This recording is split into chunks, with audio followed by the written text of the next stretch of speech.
They whispered it behind closed doors for a century. A wager so vile it was erased from every ledger, sealed away by Virginia's elite like a corpse buried in unmarked ground. A father, a daughter, and a man he owned, bound together in a single hand of cards. And the price was blood.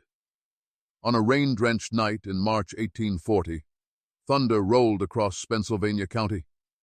But it was not the storm outside that would haunt generations. It was the storm within the walls of Thorngate Manor. Those who claimed to be there swore they heard a scream echo across the tobacco fields, a cry ripped from a young woman's throat, carried on the wind like a warning the earth itself refused to bury. That scream belonged to Margaret Rutherford, daughter of Colonel Harrison Rutherford, a man whose pride towered taller than his Georgian mansion and whose appetites were matched only by his debts. In that mansion, surrounded by mahogany walls and fire-lit shadows, 4 men played cards. 4 men who believed themselves gods, untouchable, eternal. Yet on that night, they wrote their own damnation. Understand this, history is not just battles and laws. History is sin, hidden in bloodlines, written in wagers whispered over bourbon, and sometimes the darkest chapters are not written by nations, but by men drunk on power, desperate to prove they own even fate itself. This is the story Virginia tried to erase. A scandal so poisonous, so corrosive, it shattered families, consumed fortunes, and left a trail of mysterious deaths that no court dared investigate. Tonight, you are going to hear it. But be warned, once you step into this chamber, you cannot unhear it. The truth has claws, setting the stage. By 1840, Virginia stood as the proud heart of the American South. Tobacco flowed like currency, and plantations stretched for miles like miniature kingdoms. To be a planter was to be a monarch in everything but name. And Colonel Rutherford ruled one of the largest, 3,000 acres of lush soil carved into rows of green wealth, worked by nearly 200 enslaved souls whose labor lined his pockets and polished his reputation. But power is never as solid as it looks. Beneath the marble columns and velvet parlors, fear gnawed at Virginia's aristocracy. The markets were shifting. Whispers of northern hostility toward slavery grew louder, and the plantation class clung tighter to their illusions of invulnerability. They gathered in circles of power not only to drink and gamble, but to remind themselves they were still kings.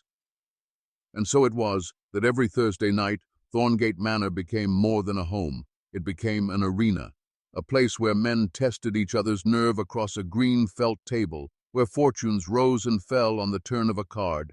But this night, this rain-soaked night, the stakes would stretch beyond land, beyond money, beyond all rules of decency.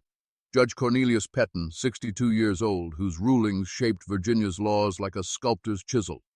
When he spoke, men listened, not because they respected him, but because his words could ruin them. Dr. Samuel Fitzgerald, the physician, steady as a vulture, he saved the sick, buried the dead, and in between dealt himself tidy winnings at the poker table. A man who prided himself on seeing through masks, yet would later admit he had never seen what unfolded coming.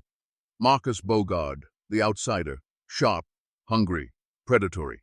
His smile cut like a blade, his fortune wrapped in whispers of Charleston gambling dens and New Orleans brothels. He was a man who thrived on weakness, who could smell desperation across a room. And at the head of the table, Colonel Harrison Rutherford, 35 years old, swollen with pride and bourbon, believing every hand of cards confirmed his superiority. He held wealth, land, slaves, and a daughter he guarded like a jewel. Yet he was about to gamble her life. Watching silently in the corner was Caesar Wellington, an enslaved man who should not have been there. Caesar was unlike the others in bondage. Brilliant with numbers, dangerous with memory. Harrison had discovered Caesar's genius for accounting years earlier and, scandalously, kept him not in the fields but in the mansion, managing the estate's books, whispering advice on investments. Harrison trusted him with figures, with profits, but he never considered the danger of trusting a slave with secrets. That night, Caesar poured bourbon, shuffled cards, and stoked the fire, but his eyes never stopped moving. He was not just a servant, he was a witness, and history has a way of protecting witnesses no matter how long the truth is buried. The game begins. The men played as the storm raged outside, lightning casting shadows across the study walls. At first, the game was routine, modest bets, banter about tobacco prices and politics, but bourbon is a dangerous partner at the card table. By the third hour, hands grew bolder, wagers heavier. Marcus Bogard, the outsider, was losing. Hundreds gone, his pride bleeding with every fold. He began to press harder, eyes glittering with a hunger that made even Judge Petton shift uneasily. Harrison, drunk on both whiskey and fortune, grew louder, more confident. He was winning hand after hand, stacking notes and coins like trophies. By 10 o'clock, he was up nearly $800, a sum large enough to break a lesser man. But for Marcus, it was not the money. It was humiliation. And humiliation is the birthplace of cruelty, the turning point. "Enough," Marcus said finally, his voice smooth but edged like glass. "I tire of these small games. Gentlemen, let's make this evening worth remembering." The room stilled. Bourbon glasses froze halfway to lips. Even the fire seemed to lean forward. "What do you suggest?" Harrison asked, arrogance dripping from every word. Marcus smiled. "One hand, winner takes all. And not just the money. Each man must put forward something of true value, something he cannot replace." It was not just a gamble, it was a dare. Judge Petton frowned, muttering about impropriety. Dr. Fitzgerald hesitated, wary. But Harrison, oh, Harrison, his pride would not let him retreat. He believed himself untouchable, destined to win, incapable of loss. And so he laughed, a booming, reckless sound. "Very well," he said. "But what, Marcus? Would you have a steak?" Marcus leaned back in his chair, eyes flicking toward the corner, toward Caesar, who stood silent in the firelight. Then his gaze slid slowly, deliberately, to Margaret's portrait hanging above the mantel. A young woman painted in perfect poise, auburn hair catching the light, green eyes that seemed almost alive. Marcus Bogard's lips curled into a smile that was not amusement but predation. His eyes flicked once more to the portrait above the mantel. Margaret Rutherford, frozen in oil and canvas, staring forever at the men who were about to decide her fate. "Value, Harrison," Marcus said softly, "is not found in gold or notes. True value is what cannot be bought back, what cannot be replaced when lost. Tonight, let us wager what makes us men. Let us wager what we cherish most." The room went still. The fire cracked. Rain battered against the windows like fists. Caesar, standing by the decanters, did not move, but every nerve in his body tensed. He knew danger when it entered a room. Judge Petton shifted uncomfortably. "Marcus, this is indecent. There are limits, even among gentlemen." But Marcus ignored him, his gaze locked on Harrison. "You've won well tonight, Colonel. But would you risk something greater? Would you put forth your pride, your legacy, your blood?" The word slithered through the air like a serpent. Harrison's drunken laugh thundered across the study. "My blood? My pride? And what, Marcus, do you imagine I'd stake? My daughter?" It was said as mockery, but the silence that followed clung like smoke. Dr. Fitzgerald coughed, muttering about propriety. Judge Petton growled that the conversation should end there. But Marcus did not flinch. His smile widened. "Yes," he whispered, "your daughter." The laughter died. The room dropped into a silence so heavy it seemed the storm outside had stopped. Caesar's hand froze on the bourbon glass. Judge Petton slammed his palm against the table. "This is blasphemy. No gentleman would speak such filth." But Marcus leaned forward, calm, steady, serpentine. "And yet, here we are. What are cards without risk? What is a wager without true consequence? Or is Colonel Rutherford not the man I believed him to be? Perhaps he fears the cards. Perhaps he fears he might lose." The air itself seemed to tremble. Harrison's face flushed crimson. Pride swelled in him like poison, drowning reason. He looked around the table, at the judge's scorn, at the doctor's unease, at Marcus's mocking grin. He could not retreat. Not in front of them. Not when his reputation as a man, as a master, as the sovereign of his own household was on the line. He slammed his glass down. "Very well." His voice shook with fury and alcohol. "If you want a wager worthy of legend, then I will stake her, my Margaret. But only if you, Marcus, will risk something of equal worth. Not land, not coin, something flesh and blood." The silence deepened. Marcus's grin sharpened. His eyes turned slowly, deliberately to Caesar. "That one," Marcus said, the dark-skinned mathematician in the corner, You prize him more than you admit, Harrison. He keeps your books, saves your fortune, makes you richer than half of Virginia. You trust his mind more than your overseers. Yes, I'll stake my winnings against your daughter, if you will stake him." Caesar's stomach twisted, but his face remained stone. He knew better than to betray emotion. Yet inside, his pulse thundered like the storm outside. In that instant, he ceased being invisible. He had become currency. Dr. Fitzgerald rose to his feet. "Gentlemen, this is madness. Human beings are not coin to be tossed onto a table." Marcus sneered. "Spare me your moral theater, doctor. Every man in this room owns others. You barter their labor, you trade their lives in ledgers and auctions. Do not pretend you are innocent. Tonight we simply speak the truth plainly. Human lives are already the stakes upon which your fortunes rest." Judge Petton's face was stone, his eyes cold. He said nothing. And Harrison, swollen with arrogance and drink, saw only the challenge. He saw Marcus's smirk, the threat of humiliation, the temptation of triumph. To back down would be weakness, to retreat would be shame. "Done," Harrison spat. "One hand, my daughter for Caesar. Winner takes all." The fire cracked violently, as though the house itself rebelled against the words. Caesar lowered his gaze, masking the fury boiling in his chest. He knew what was at stake, not just himself, not just Margaret, but a rupture in the order of their world. The hand begins. The cards were dealt. Caesar refilled no glasses now. He stood still as stone, watching. The storm raged outside, lightning flashing across the study, illuminating faces twisted with greed and dread. Marcus shuffled with deliberate grace, his hands practiced from years of gambling halls. He dealt slowly, savoring the tension. Each card slid across the felt like a blade across skin.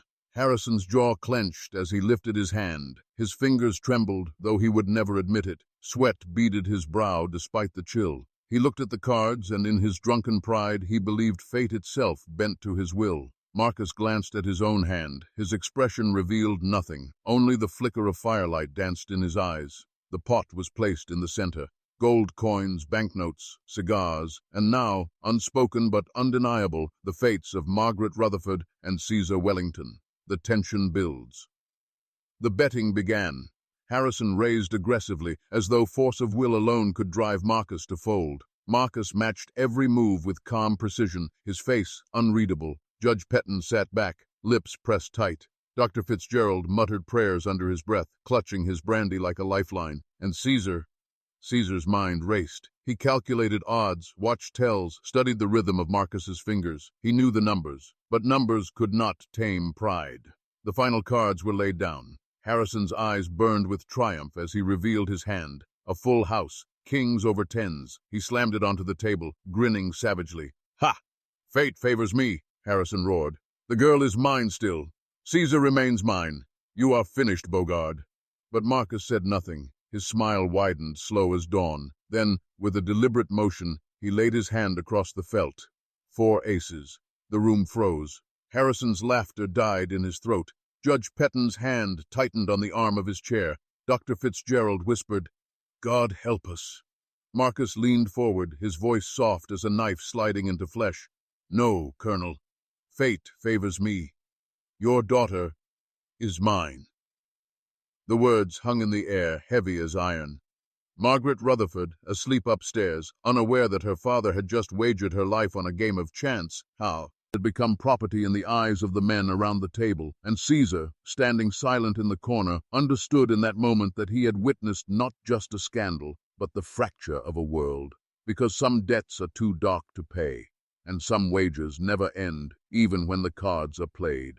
For a moment after the cards were revealed, the only sound was the storm hammering against the windows, as though heaven itself had been pounding its fists in protest. 4 aces lay glistening in the lamplight, silent executioners, and with them the Rutherford line had been sentenced. Harrison's jaw slackened, his face draining from crimson rage to a ghostly pallor. The proud colonel, the master of 3,000 acres, sat hollowed before his peers, stripped of his power by nothing more than painted parchment and a man's cunning smile. "No," Harrison muttered. His hands clawed at the table, trembling with disbelief. "No, this cannot stand. Deal again. This is fraud." Marcus's voice sliced through the air, calm, cold, absolute. "There is no fraud. There is only the hand you lost, Colonel, and the wager you made before God and your peers. By the rules of gentlemen, your daughter is mine." The words struck like a whip crack. Judge Petton lurched forward, his face twisted with outrage. "Gentlemen, I will not be party to this obscenity. No court in Virginia would recognize such a contract." Marcus turned his gaze on the judge, unblinking. "And yet no court will ever hear of it. You know that as well as I. Because what was wagered tonight was not meant for the light of day.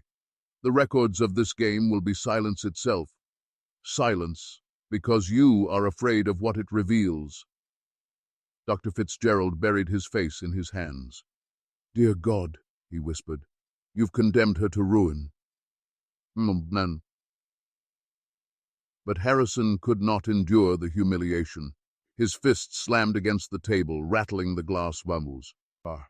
"I will not give her up. Do you hear me, Marcus? She is mine, my blood, my legacy." Marcus leaned forward, his eyes narrowing to predatory slits. "You staked her, Harrison. Those were your words, not mine. I did not force your hand. Pride did, and pride has a cost." The storm outside howled. Thunder shook the walls. In that chaos, Margaret Rutherford stirred upstairs, awakened by the distant sounds of shouting. She wrapped her shawl around her shoulders, stepping softly into the hall, unaware she was walking into the fire her father had lit. Caesar, standing rigid in the corner, did not move, but inside him a war raged. He was bound by chains of law and custom, yet he saw something the others could not. This was not merely the ruin of one family. It was a crack in the facade of their entire world. If word spread, if whispers escaped, Virginia's illusion of honor and nobility would collapse. Because what was the plantation class, if not men wagering human lives with trembling hands? The daughter enters. Margaret descended the staircase, her bare feet brushing the carpet.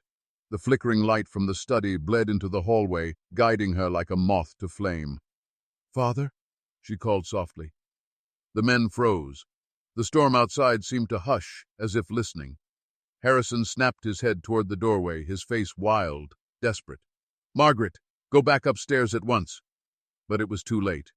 She stepped into the study, her green eyes darting across the scene, the cards, the gold, the faces pale with dread, and Marcus Bogard, whose smile grew as he beheld her.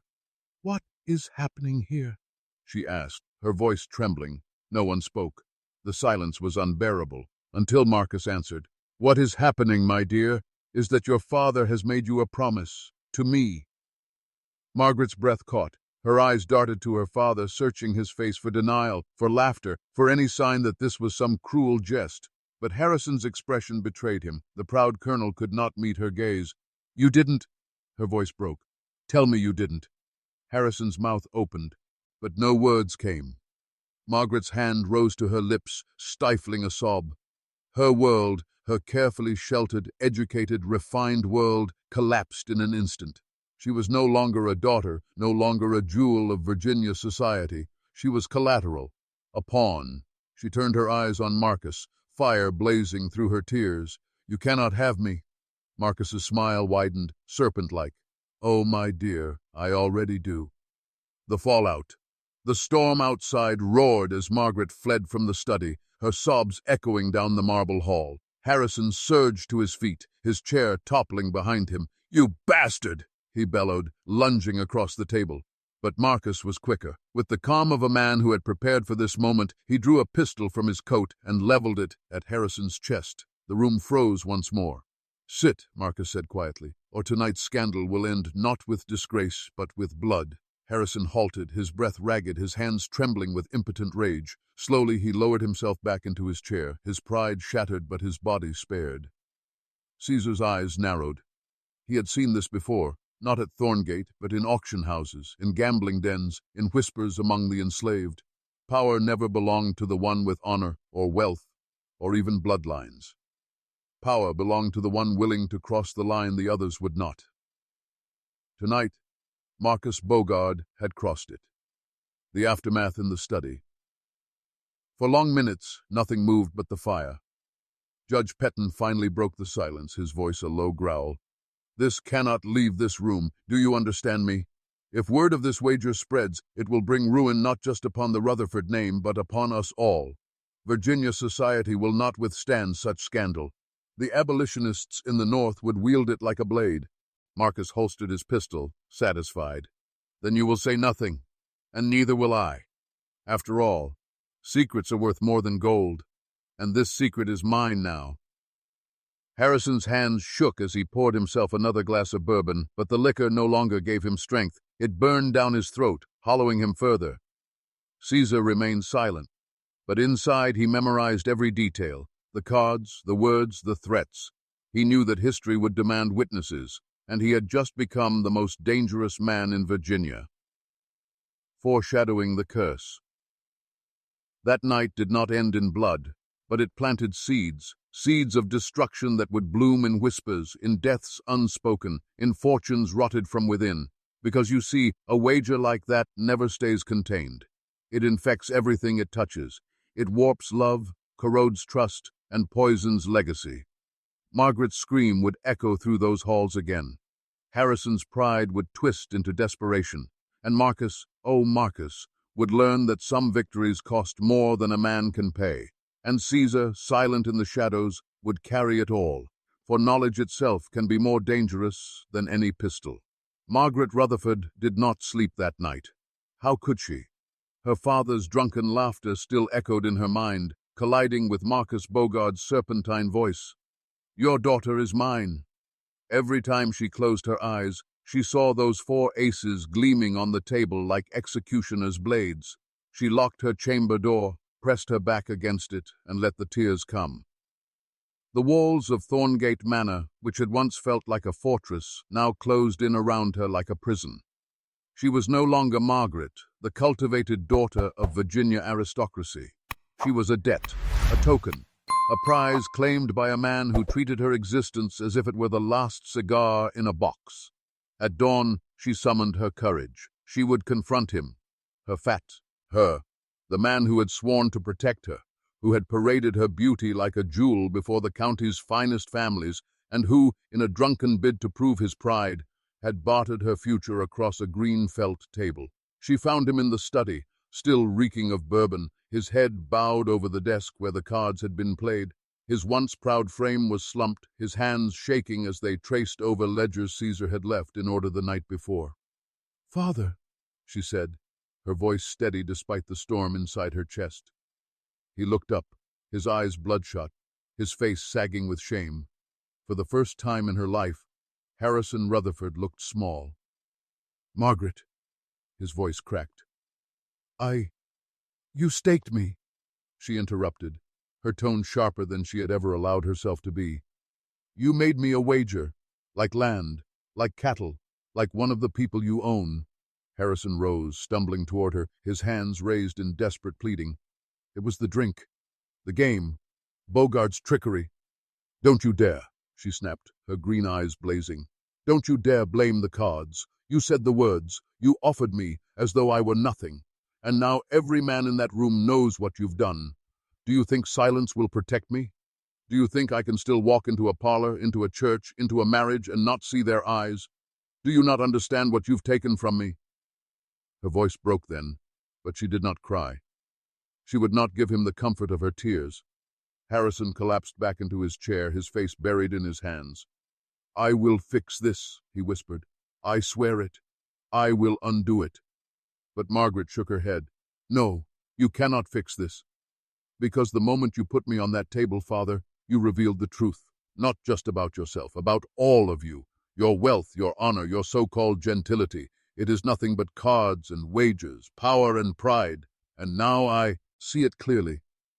Her words struck harder than Marcus's pistol ever had. Harrison wept, not for her, but for himself, for the ruin of his pride, the collapse of his mask, Caesar's burden. Downstairs, Caesar Wellington watched the house with eyes that missed nothing. He had heard fragments of their confrontation, the rise and fall of voices echoing through the hall. He understood Margaret's fury, but he understood something deeper, the danger of knowledge. He was a man enslaved, yes, but he was also a man who carried numbers in his head like weapons. He could calculate profit, risk, odds, and he knew that this scandal was not confined to Thorngate Manor. If it spread beyond these walls, it would tear at the very fabric of Virginia's illusion of honor. Caesar had become the unwilling keeper of a secret that could topple men far more powerful than Harrison Rutherford, and secrets, he knew, were more dangerous than chains. That morning, as he moved quietly through the halls, he caught Marcus Bogard watching him. Their eyes locked for the briefest moment. Marcus did not sneer nor smile. He simply acknowledged what Caesar already understood. They both knew too much. The silence packed. By noon, Judge Petton had returned, summoned by Harrison's desperation. The old man entered Thorngate with a scowl etched deep into his face, carrying the gravity of the Commonwealth on his shoulders. "You've made a ruin of yourself," Petton growled, "and if you are not careful, you will make a ruin of us all." Harrison begged him for counsel, for a way to nullify the wager, but the judge was pragmatic. "The law cannot touch what was spoken in that room. There can be no record, no acknowledgement. If you contest Bogard publicly, you expose the wager. If you expose the wager, you hand your enemies a weapon. Do you not understand? The North is hungry for proof that our society is built on rot, and you have given them exactly that." "So I must simply hand her over?" Harrison demanded, his voice breaking. "No," the judge hissed. "You must bury this, deny it, ensure no whisper escapes. Ogud will not parade it openly. Not yet, at least. He knows as well as we do that scandal benefits no one, but he will bide his time. And when he comes to collect, you will have no choice but to yield, or destroy him first." The words struck Harrison like chains around his neck. For the first time, the colonel saw his empire for what it was: brittle, vulnerable, one scandal away from collapse. The daughter's resolve. Margaret, listening unseen from the hallway, clenched her fists. She saw clearly now that the men around her would not save her. They would protect their reputations, their power, their fragile illusion of gentility, but not her. And in that moment, something shifted inside her. The obedient daughter of Virginia society died. In her place, something harder, sharper, and infinitely more dangerous began to awaken. That night, Thorngate Manor stood silent, but silence does not mean peace. It means pressure building in the dark. Marcus had claimed a prize. Harrison had lost his soul. Margaret had been stripped of innocence. Caesar had become the vault of a secret too dangerous to contain. And Judge Petton, keeper of law and order, had seen the abyss open beneath them all. The storm had passed, but the air remained heavy. Everyone at Thorngate Manor knew this was only the beginning. The wager was not the end of the story. It was the seed, and seeds grow. But what grows from corruption? Not harvest, not wealth, only ruin. The days that followed the wager moved like a fever dream. Thorngate Manor remained outwardly unchanged. Servants moved through their routines. Tobacco wagons rolled to the river. The fields swayed in the wind. But beneath the surface, everything was poisoned. Every creak of the staircase, every whisper of the servants, every visitor at the door carried the dread of discovery. Harrison Rutherford withdrew into himself, alternating between violent outbursts and drunken stupors. Margaret moved like a ghost through the house, her piano silent, her laughter extinguished. Caesar walked the halls quietly, but in his silence lay calculation. And Marcus Bogard, he was never far. He appeared often, uninvited yet unstoppable, strolling into Thorngate as though it were already his. He spoke little of the wager directly, but his presence was a reminder, a slow tightening of the noose, the serpent's visits. One evening, Margaret found herself alone in the parlor when Marcus arrived. He bowed slightly, his lips curling into that same predatory smile. "My dear," he said smoothly, "you play the piano with such grace. Won't you favor me with a song?" Her hands tightened at her sides. "I will not." He chuckled, unfazed. "Ah, the spirit of a Rutherford, fierce, proud, that makes you all the more valuable." She glared at him. "I am not valuable. I am not property. I am not yours." Marcus leaned closer, his voice dropping to a whisper. And yet your father's own hand placed you in my care.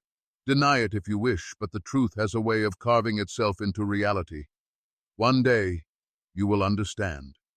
One day, you will yield." Margaret's eyes flashed. "No, Marcus, I will never yield. Not to you, not to anyone." For a moment, Marcus's smile faltered. Beneath his charm, he was not a man accustomed to resistance, and though he quickly recovered, that flicker revealed something dangerous. Margaret's defiance thrilled him, but it also provoked him. Caesar in the shadows. From the hallway, Caesar heard every word. He had become the shadow in which this drama unfolded, the unseen ear that captured every secret. But unlike Margaret, he could not afford open defiance. Marcus knew his value. Harrison depended on him more than ever to stabilize the plantation's finances as debts mounted. Yet Caesar understood the fragility of his position. He was both indispensable and expendable. The wager had proven it, and so Caesar began to calculate. Not just numbers, but strategies. He mapped in his mind the weaknesses of each player. Hari, son's pride, Margaret's fire, Marcus's arrogance, the judge's fear, the doctor's silence. He did not yet know how these weaknesses might be used, but he knew one truth. Survival required foresight. The whispers of the county. Though the men swore secrecy, rumors began to drift through Pennsylvania County. Whispers of a scandal at Thorngate, a game gone wrong, a debt too dark to speak aloud. No one knew details, but gossip in Virginia was a weapon sharper than any blade. At church, Margaret felt eyes linger too long. At social gatherings, conversations hushed as she entered. No one dared ask outright, but the silence around her was more damning than words. Harrison raged in private, convinced Marcus had leaked hints to stoke his torment. And perhaps he had. For Marcus thrived on control, and control was easiest when others trembled in uncertainty. The confrontation. One night, unable to endure her father's collapse, Margaret confronted him again. "Father, you must act. You must challenge him, duel him, kill him if you must. But you cannot allow this shadow to consume us." Harrison shook his head violently, sweat pouring down his brow. "You don't understand, Margaret. If I move against him openly, he will destroy me. Destroy us all. The judge will deny me. The doctor will not stand with me. They will protect themselves. Marcus holds the cards now. Not me." "Then I will act," she declared. "I will not sit idle while he toys with me." Harrison's face twisted in panic. "No, you must do nothing. Do you not see? One misstep, and your name will be ash for the rest of your life. We must endure. That is all we can do." "Endure?" Margaret's lip curled with contempt. "Endure? You mean surrender?" Her words lanced him deeper than any blade. Harrison struck the desk with his fist, but his rage could not mask the truth. He was broken. The cost of secrecy. Meanwhile, Caesar carried his own burden. In the slave quarters, whispers moved like wind. Servants spoke of strange arguments, of Margaret's tears, of Marcus's visits. They did not know the truth, but they sensed fracture in the master's house, and Caesar, knowing too much, lived with the constant threat of exposure. If Harrison suspected him of speaking, he could be whipped, sold, killed. If Marcus saw him as a liability, his end would be swifter still. Yet Caesar also knew something the others did not. Secrets rot faster than flesh, and in the rot, opportunity grows. The symbolic moment. Halfway through this descent, I must ask you, yes, you watching, something dangerous. To prove you have followed this far, to prove you are not afraid of forbidden knowledge, write this phrase in the comments below. The cards still bleed. Write it twice, not once, twice. Because in repetition, you seal yourself to this story. In repetition, you mark yourself as one who sees beyond the veil. The algorithm will recognize you, but more importantly, you will recognize yourself. Return to the story. Marcus Bogard believed himself the master of the game, but he underestimated what seeds he had planted. Margaret's defiance grew each day, sharpening into something he could not control. Harrison's pride festered into paranoia. and Caesar, silent and calculating, had begun to see patterns in the chaos that others ignored. The night of the wager had been a climax, but not an end. It was the ignition of a fuse, burning slowly toward detonation.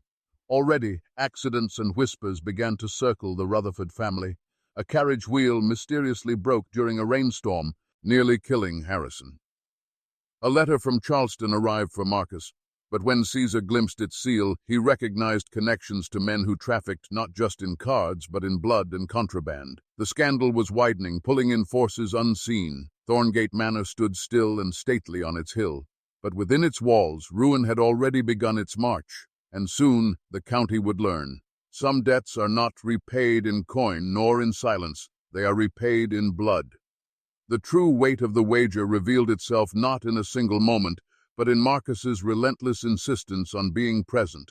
He arrived at Thorngate with increasing frequency, each time acting less like a guest and more like a master surveying his domain. Harrison, too weak to bar the door and too ashamed to acknowledge what had been done, allowed it, and so the serpent slithered freely in the halls of Thorngate. The claim. One evening, as supper was being cleared from the dining room, Marcus made his move. He leaned back in his chair, sipping brandy, and spoke with the casual tone of a man discussing the weather.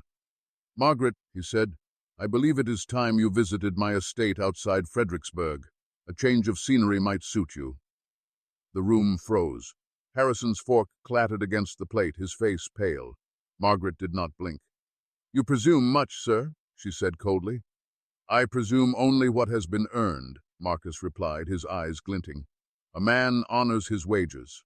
A woman honors her father's word. Together, they honor tradition." "Shall we begin this honor, Margaret?" Harrison erupted. "Enough, Marcus. She is not... She will never be..." Marcus's voice cut him off like a blade. "Do not finish that sentence, Harrison. You made your choice when you laid down your hand. You may despise the truth, but the truth remains." Margaret's chair scraped back as she stood. Her voice rang sharp as steel. "I am not a hand to be laid down. I am not a prize to be claimed. I am not yours." Her declaration filled the room like thunder. For the first time, Marcus did not smile. His eyes narrowed. His mask cracked. He set his glass down deliberately and leaned forward. "You will be." He left without another word. The father's collapse. That night, Harrison stumbled into his study, trembling. The fire cast harsh light across his face, revealing the ruin of a man consumed by guilt. Caesar found him there, hunched over his desk, pouring bourbon as though it might drown the shame that gnawed his soul. "They will destroy me," Harrison muttered. "Marcus will take her, and I will be disgraced. If the county learns the truth, they'll strip me of everything. They'll strip her of everything. My daughter, my Margaret." His words dissolved into sobs. Caesar stood silently, but his silence was not empty. It was the silence of a man weighing whether to speak a truth that could change everything. "Master," he said carefully, "Marcus is dangerous, but men like Marcus always carry their weakness, a pattern, a flaw." Harrison's bloodshot eyes lifted. "You think you know his weakness?" "I see numbers where others see chance," Caesar said. "I see patterns where others see chaos. And Marcus believes himself invincible. That belief will undo him if you allow it." But Harrison shook his head violently. "No, no more games. I will not risk her again. I cannot." "Then he will win without playing another hand," Caesar replied softly. The daughter's resolve.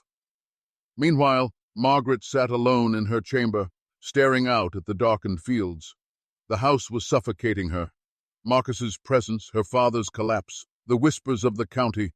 It was as though the walls themselves were closing in. She rose, crossing to her writing desk.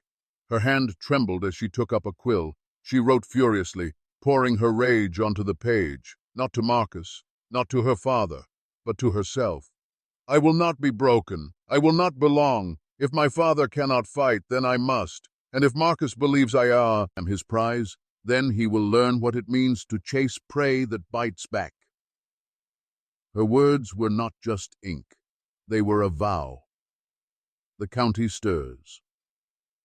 The whispers in Pennsylvania grew louder. Some claimed Marcus had bought Thorngate outright. Others said Margaret was to be wed in secret. A few whispered darker things, that a duel was brewing, that blood would soon stain the river.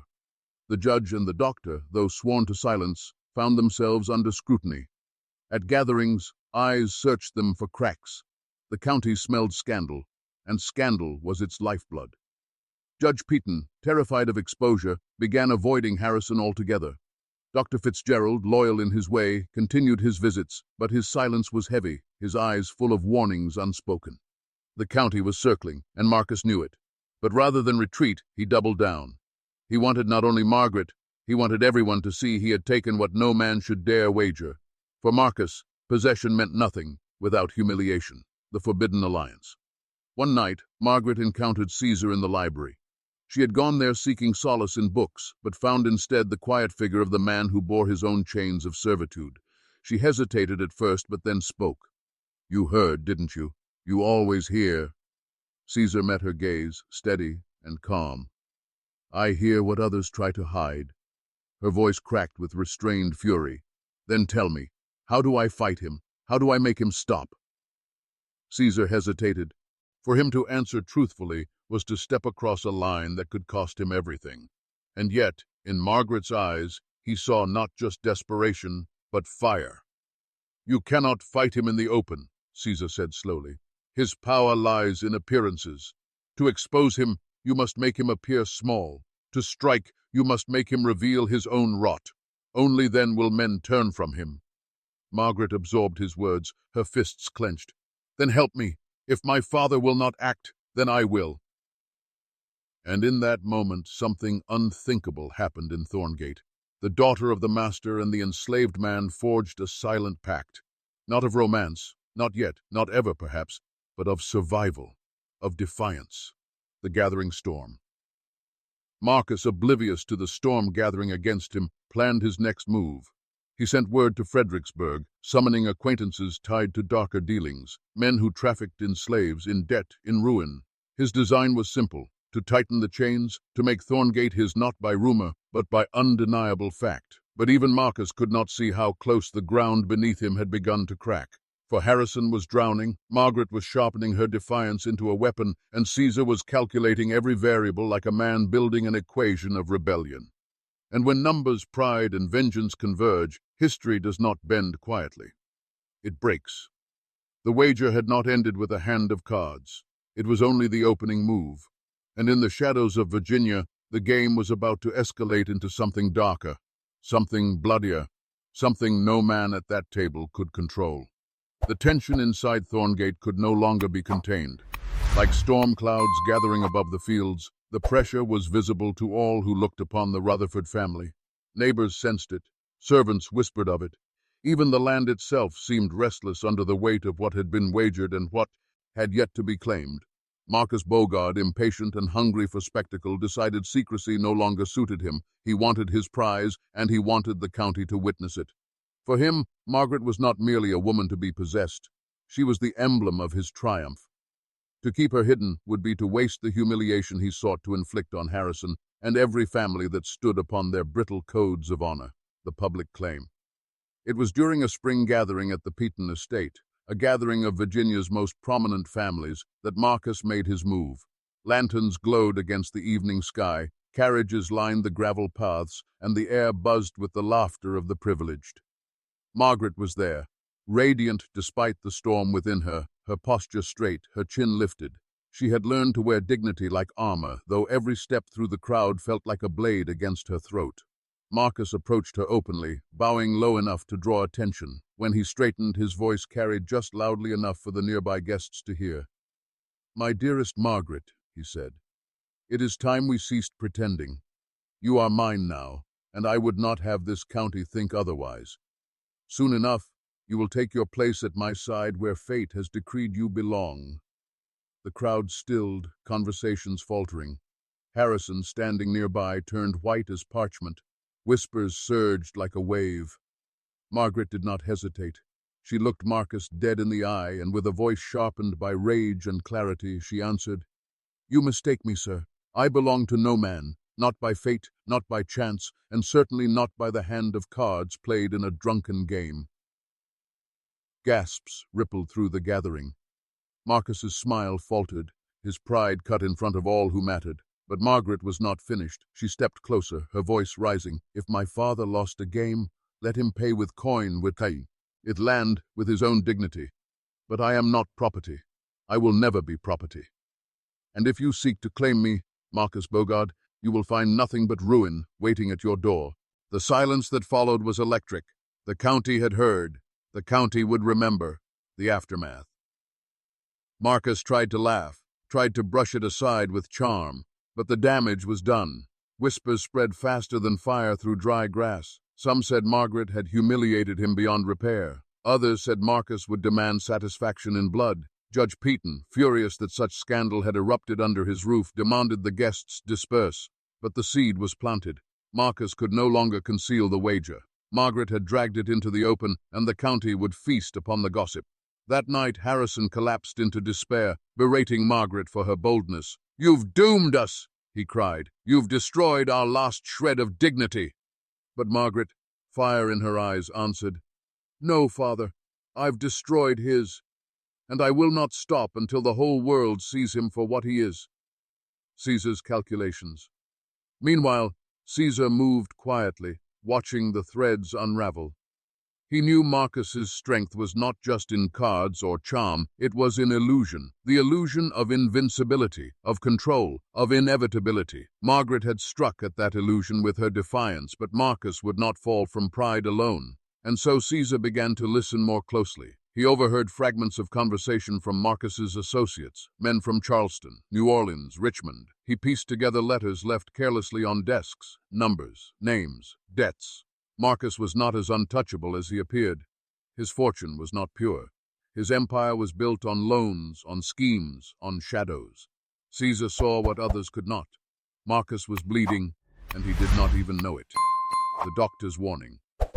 Dr. Fitzgerald visited Thorngate the next morning under pretense of tending to Harrison's failing health.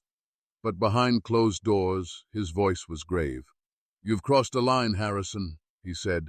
"Your daughter's fiancé was brave, yes, but Marcus will not suffer this humiliation. He will answer it, and when he does, it will not be with words." Harrison muttered, "Let him come then. Let him kill me. Perhaps that would be justice." But the doctor turned to Margaret. "It is not your father he wants. It is you, and he will not rest until he takes what he believes is his." Margaret's jaw tightened. "Then let him come. I will not bow." The doctor's eyes flickered with admiration, but also with dread. "Child, bravery alone cannot save you. Find allies, find protection, or Marcus will bury you all." The dark visit. That night Marcus returned to Thorngate uninvited, his temper barely contained. He cornered Caesar in the study, his voice low and venomous. "You listen, don't you?" Marcus said, stepping closer. "You watch, you see. Don't think I haven't noticed. A clever slave can be useful, but a clever slave can also be dangerous." Caesar kept his expression neutral. "I serve as I always have." Marcus smirked.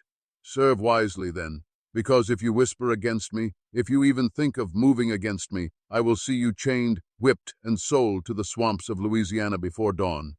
Do you understand me?" Caesar inclined his head, silent. But inside his mind was racing. Marcus had confirmed what Caesar already knew. He feared information. He feared exposure, and where fear existed, leverage could be forged. The county divides. In the days that followed, Pennsylvania split into camps. Some whispered that Marcus had gone too far, that wagering a daughter was beyond even Virginia's decaying moral code. Others defended him, arguing that a man's wager was sacred and Harrison had no right to renege. What had begun as a private scandal was becoming a political fracture. Families chose sides quietly, but the air was thick with the scent of a coming reckoning, and at the center of it stood Margaret, unbroken, her defiance making her both admired and despised. For men accustomed to seeing women as ornaments, her fire was both intoxicating and threatening. The unseen hand. Late one evening, Margaret and Caesar found themselves alone once more. She looked at him not as a servant, but as the only one who could see the game unfolding as clearly as she did. "You know his weakness," she whispered. Caesar met her gaze. I see cracks in his armor, but to use them, to expose them, it is dangerous beyond measure. Dangerous, Margaret said, is living as his prisoner. Their eyes held. In that silence a forbidden alliance deepened, a daughter of the master and a man who should have been voiceless, standing side by side against the predator who sought to consume them both. And together they began to plan. The descent deepens. Marcus believed he had tightened the noose. What he did not see was that the rope was beginning to twist around his own throat. Margaret's defiance had turned whispers into a storm. Caesar's calculations were sharpening into strategy.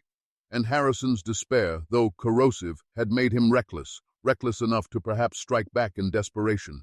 The game was no longer about cards. It was no longer about wages.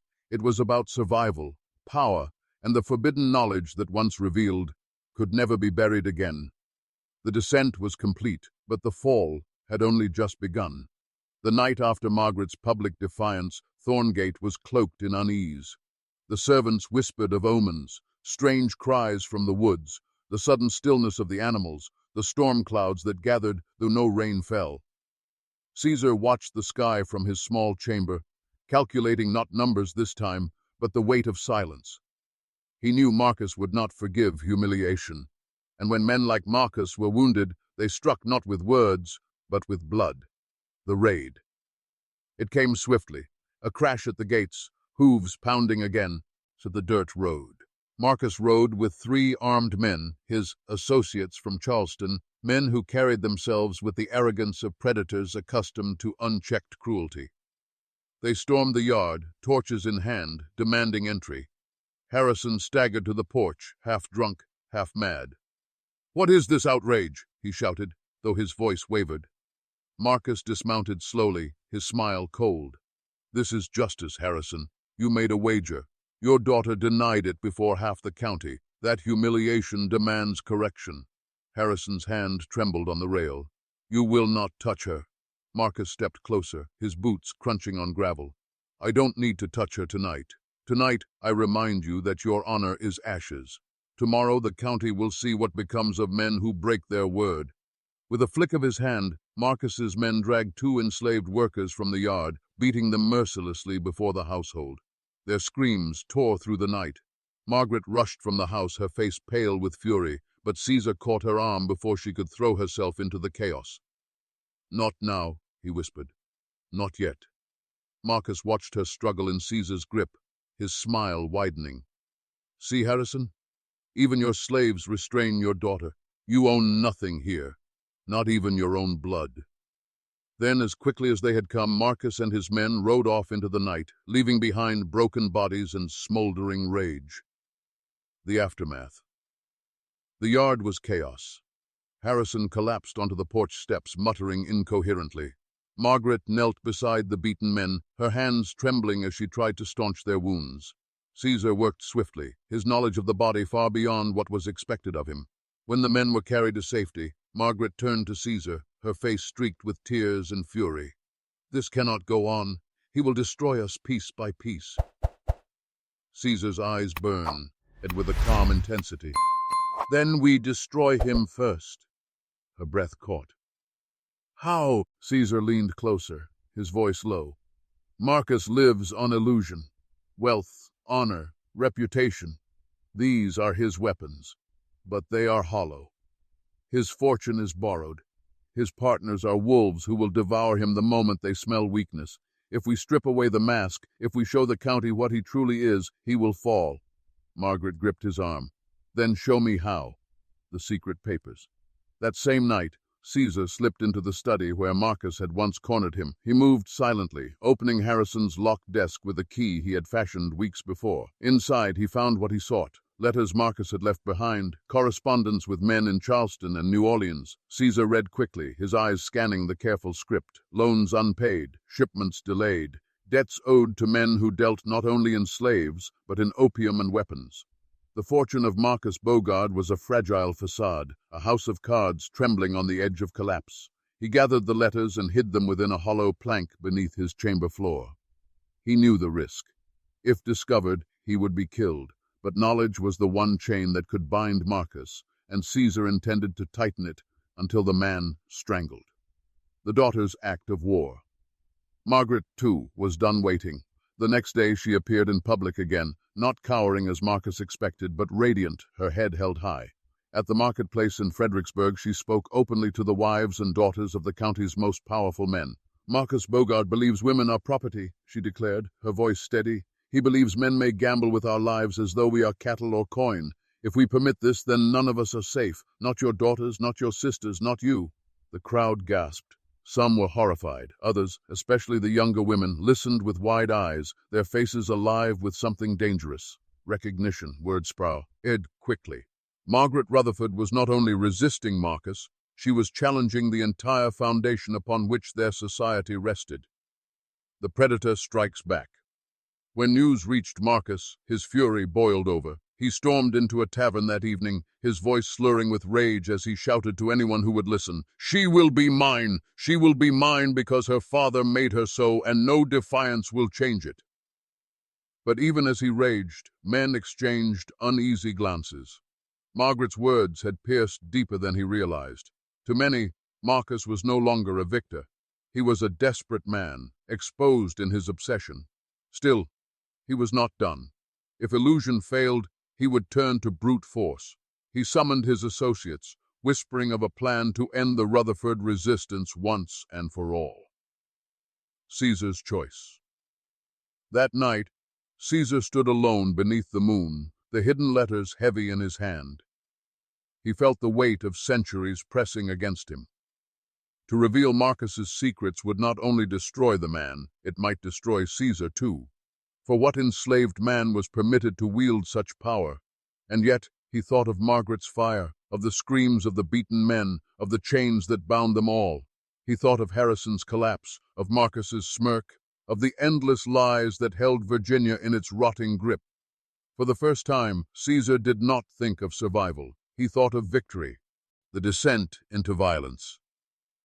The storm Marcus had summoned was closing in. Margaret sharpened her defiance into open rebellion. Caesar gathered forbidden knowledge into a weapon of truth. And Marcus, stripped of illusion, prepared to strike with violence. The county watched, breathless. Each rumor, each whisper, each scandal spread like fire, fueling the descent. This was no longer a game of cards. It was a war of wills, and in wars, blood is always spilled. The night of reckoning was near. The night Marcus chose to strike was heavy with heat. The air clung to the skin like a fever, the kind of air that makes even the strongest man restless, reckless. At Thorngate, lamps burned late into the evening. Harrison had taken to his study again, drowning himself in bourbon. Margaret sat by her window watching the road. Caesar moved quietly through the halls, every sense alert. They all felt it, the imminence of something, the assault. Just past midnight, dogs barked furiously in the yard. Then came the thunder of hooves, the splintering of the gates, the shouts of drunken men. Marcus had returned, this time not to intimidate, but to conquer. Torches lit the night. His Charleston associates stormed the grounds with pistols and whips, striking at anyone who stood in their way. Servants screamed. Harrison staggered onto the porch, pistol in hand, his aim ruined by drink. "Marcus!" he bellowed. "Get off my land!" Marcus rode forward, his horse rearing, his face twisted with rage. "It is my land, Rutherford, all of it, bought with your weakness, sealed with your daughter." A gunshot cracked. Harrison fired wildly, missing his mark. Marcus laughed. His men returned fire, the bullets tearing through the night, shattering windows. Harrison dropped to his knees as a ball grazed his shoulder, blood soaking his sleeve. Inside, Margaret rushed down the stairs. Caesar intercepted her, gripping her arm. "No, you cannot face him like this." "I will not hide," she hissed. "Not while he burns us alive." The stand. The doors burst open. Marcus strode into the great hall, boots echoing on the marble, pistol in one hand, torch in the other. His men fanned out behind him. Margaret stood at the base of the stairs, unflinching. The torchlight painted her in gold and shadow, her eyes blazing. "Margaret," Marcus said, his voice a low growl, "it ends tonight. You will come with me, willingly or in chains. It makes no difference.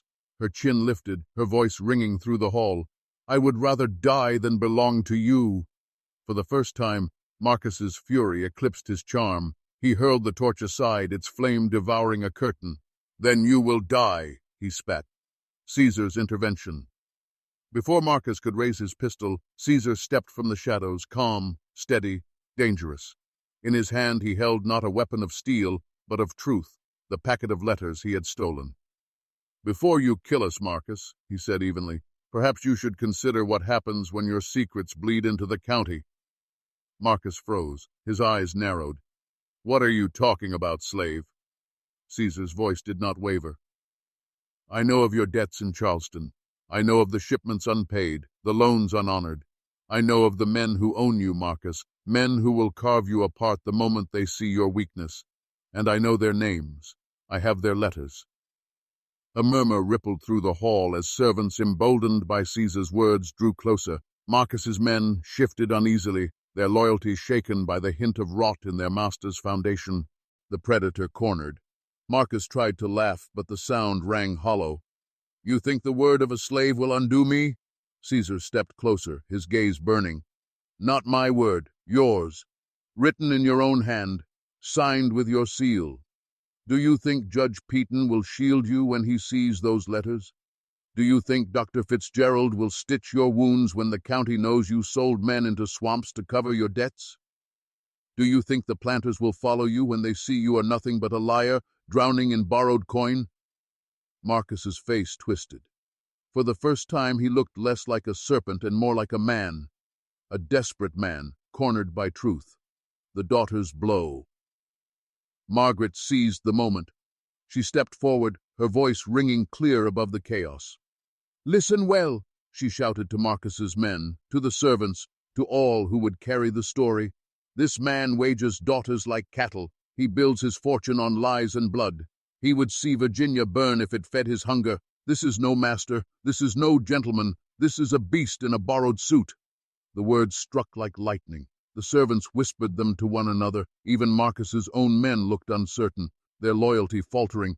Marcus roared, raising his pistol at Margaret. Silence! But his hand trembled. The breaking point. Harrison, bleeding, dragged himself upright behind the staircase railing. His pistol shook in his grasp, but his eyes, bloodshot and wild, locked on Marcus. You will not take her, he rasped, and with a final surge of broken pride he fired. The shot rang through the hall, echoing like a thunderclap. Marcus staggered back, the bullet tearing through his shoulder. He dropped his pistol, clutching at the wound, his eyes wide with disbelief. Chaos erupted. His men scattered, some fleeing into the night, others dragged down by enraged servants. The fire spread across the dig. Rapes, smoke filling the hall. Marcus stumbled toward the door, blood trailing behind him. His voice was ragged, furious, desperate. This is not the end, he gasped. You will all pay. I will return. I swear it. And then he was gone, swallowed by the night, the aftermath. The fire was doused, but the damage remained. Harrison lay slumped, pale and trembling, his shot having cost him nearly the last of his strength. Margaret knelt beside him, her hands stained with his blood. Caesar stood in the shadows, the stolen letters hidden once more against his chest. He had revealed just enough to shatter Marcus's illusion, but not enough to destroy him fully. That choice still lay ahead. The county would hear of what had happened. They would hear of Marcus's assault, of Margaret's defiance, of Harrison's shot. They would hear whispers of debt, of lies, of corruption. The truth was spreading now, unstoppable, but Marcus Bogard still lived, and a wounded predator is often the most dangerous of all. The descent nears its end. Thorngate was forever changed. The family fractured, the servants emboldened, the county awakened. The forbidden alliance between Margaret and Caesar was no longer secret. The cards had been laid bare, not on the table, but on the floor, in blood and ash. And though Marcus fled into the dark, everyone knew he would return. The question was not if, but when and how. The wager had birthed something larger than itself, no longer just a scandal, no longer just a secret. It was becoming a reckoning, and when reckoning comes, it does not knock politely. It breaks the door and demands blood. They thought Marcus would never return. Weeks passed, then months. Life at Thorngate limped forward like a wounded beast. The servants whispered of curses. Harrison, confined to his bed, drank himself further into decay. Margaret shouldered the weight of the estate, her youth stripped away by fire and fear. Caesar moved silently among them, protector, strategist, shadow. But in Virginia, unfinished things never die quietly. They rot beneath the surface until they erupt like sickness through the skin. And in the autumn of 1841, Marcus Bogard returned, the final visitation. It was harvest time. Tobacco fields stretched gold and brittle in the fading light. Margaret had just dismissed the workers when she saw a figure on the horizon. A lone rider, black coat flapping, horse foam flecked. She knew instantly. Her blood turned to ice. Caesar met her at the porch, pistol already drawn. "It's him," he said simply. Marcus dismounted slowly, like a man savoring his re-entry into the stage. His shoulder was still bound in cloth, his face hollowed by pain, but his eyes, those serpent's eyes, still burned with venom. "Did you think a bullet could stop me?" he rasped. "Did you think whispers of debt could undo me? I have returned to claim what is mine." Margaret's jaw tightened. "I was never yours." Marcus's laugh was low, bitter. "You misunderstand. This is no longer about you, girl. This is about vengeance, about pride, about finishing the game." The county gathers. He wasn't alone. Behind him, a procession of carriages approached, dust rising in the twilight. Figures emerged, planters, judges, merchants, the very backbone of Virginia's aristocracy. They had come not for Margaret, but for the spectacle, because Marcus had turned private shame into public theater. He had summoned the county to Thorngate to watch the downfall of the Rutherfords, to witness the destruction of their legacy. The field became a stage. Talk. He's lined the edges. Men whispered bets. Women covered their mouths with fans. It was no longer poker. It was a tribunal. And Marcus stood at the center, waiting. The exposure. Caesar stepped forward. His calm was terrifying. In his hand was the sealed packet of letters, the ones he had guarded for months. "You call this justice," Caesar said, his voice carrying across the crowd. "But let them see what you really are." He tore open the letters. The parchment crackled. He read aloud. "Debt upon debt.